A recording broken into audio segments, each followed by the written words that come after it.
mo loa la la le, ko hoko hing, o a ko Philippa Payne. Kia ora everybody, my name is Philippa, and I would like to read to you a letter that I wrote today and have emailed through to the Tongan Embassy in Australia.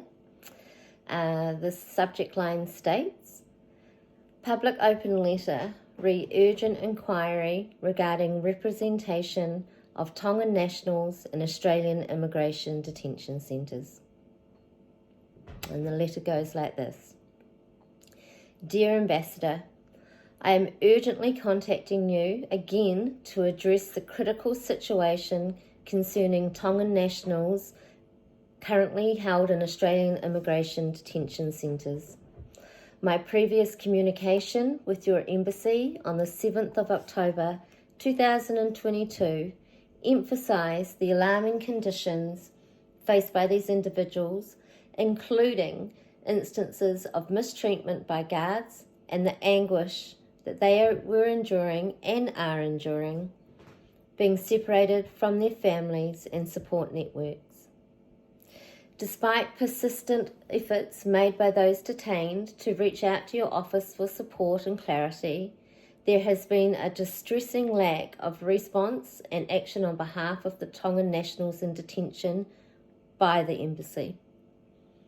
This absence of representation and support is compounding the suffering of individuals who are already enduring significant hardship. It has been brought to my attention that around 70 Tongan men are presently detained, with some having spent 6 years already in Australian immigration detention confinement. These men are being brutalised and tormented and coerced to sign agreeing to their removal from Australia, only to be informed by guards that Tonga will not accept them, without evidence of accommodation and support upon their arrival. This manipulation and uncertainty is taking a tremendous toll on the men, their wives, and their children. The men are losing hope of ever regaining their freedom and reuniting with their loved ones. Their abhorrent and unjust reality is indefinite detention. Let's take a moment for that to sink in. Indefinite detention. I, along with many others, respectfully seek clarity on the embassy's actions to assist these individuals and ensure their safety. Furthermore, we request transparency regarding A. Tongan's position on accepting or declining a deportee and the necessary requirements for their repatriation. B. If unable to meet these requirements, will the Tongan Embassy state in writing their non-acceptance of repatriation? The crucial need for representation and aid for these individuals cannot be emphasised enough.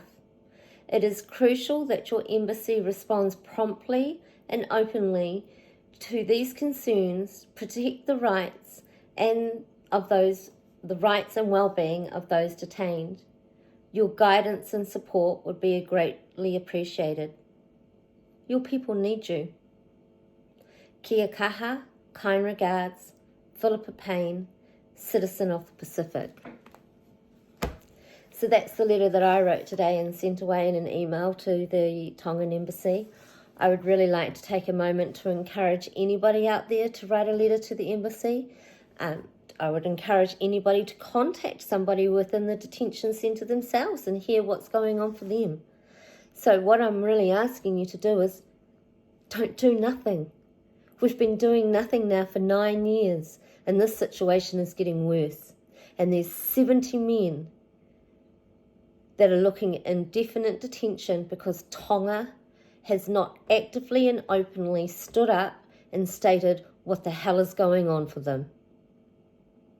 So I ask you and I implore you, please do the right thing and stand up for those in need. Kia kaha, kind regards, Philippa.